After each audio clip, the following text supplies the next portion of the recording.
గులాబీ జెండానే తెలంగాణకు శ్రీరామ రక్ష అన్నారు బీఆర్ఎస్ వర్కింగ్ ప్రెసిడెంట్ కేటీఆర్. కుత్బుల్లాపూర్ నియోజకవర్గ కార్యకర్తల సమావేశంలో పాల్గొన్న ఆయన రేవంత్ రెడ్డి ప్రభుత్వం ప్రజలకు ఇచ్చిన హామీలను నెరవేర్చడంలో విఫలమయ్యారని ఆరోపించారు.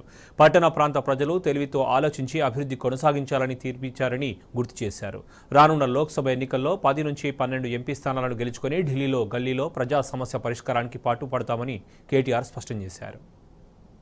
గ్రేటర్ హైదరాబాద్ పరిధిలో మీరేమో చాలా ఆలోచనతో అర్థవంతంగా అభివృద్ధి ఆగొద్దు, అభివృద్ధి జరగాలి, కేసీఆర్ గారు మళ్ళీ తిరిగి వస్తేనే రాష్ట్రం బాగుంటుందని చెప్పి జిహెచ్ఎంసీ పరిధిలో మీరేమో ఆలోచించి ఓటేసింది.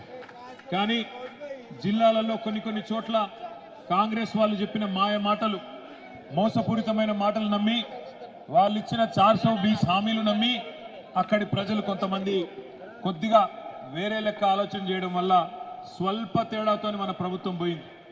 1.85% తేడాతో మన ప్రభుత్వం మొన్న పోయింది.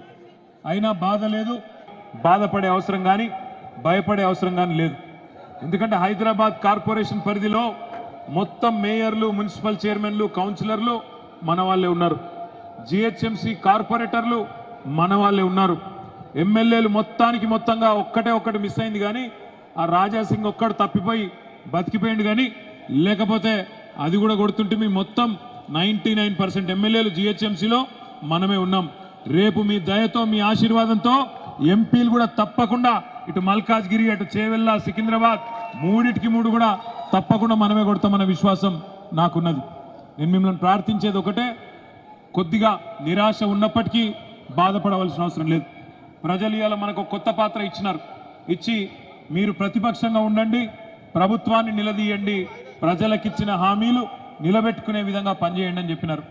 మరి కొత్త ప్రభుత్వం వచ్చిన తర్వాత వాళ్ళు ఇంకా కూడా ప్రతిపక్షంలో ఉన్నట్టే మాట్లాడుతూ ఉన్నారు. చూస్తున్నారు రోజు మీరు ఆ ముఖ్యమంత్రి గారు, మంత్రులు, వాళ్ళ మాటలు. రోజు తెల్లారు లేస్తే కేసీఆర్ గారిని తిట్టడం తప్ప, కేసీఆర్ గారి మీద బదనాం చేయాలన్న ఆలోచన తప్ప ఒక్క మంచి పని కూడా చేసింది లేదు.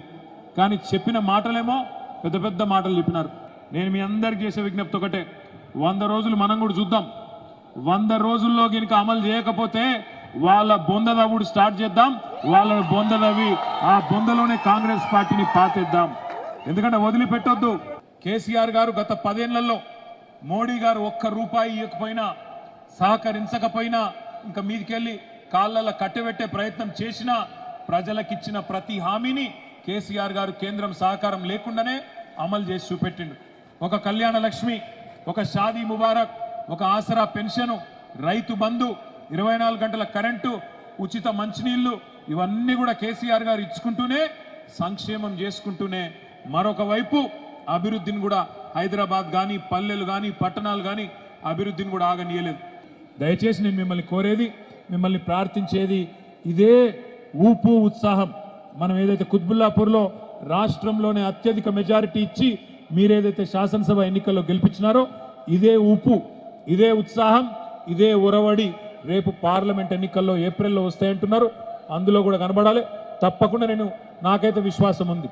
మీ అందరి దయ ఆశీర్వాదం ఉంటే ఒక 10-12 పార్లమెంట్ సీట్లు మనమే గెలిస్తే తప్పకుండా ఈ కాంగ్రెస్ ప్రభుత్వం మీద కూడా ఒత్తిడి పెరుగుతుంది.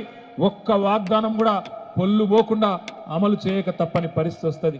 మళ్ళీ తిరిగి కేసీఆర్ గారి నాయకత్వంలో ఎక్కడైతే కోల్పోయినామో రాష్ట్రంలో అధికారాన్ని అక్కడే తెచ్చుకుందాం.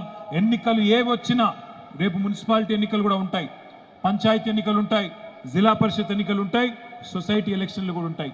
పార్లమెంట్ ఎన్నికలతో పాటు ఈ సంవత్సరం మొత్తం ఎలక్షన్లు ఉన్నాయి. ఈ సంవత్సరంలో వచ్చే ప్రతి ఎన్నికల్లో మనమే విజయబేరి మోగించే విధంగా, తద్వారా ఈ ప్రభుత్వం మీద ఒత్తిడి పెంచే విధంగా ముందుకు పోదాం.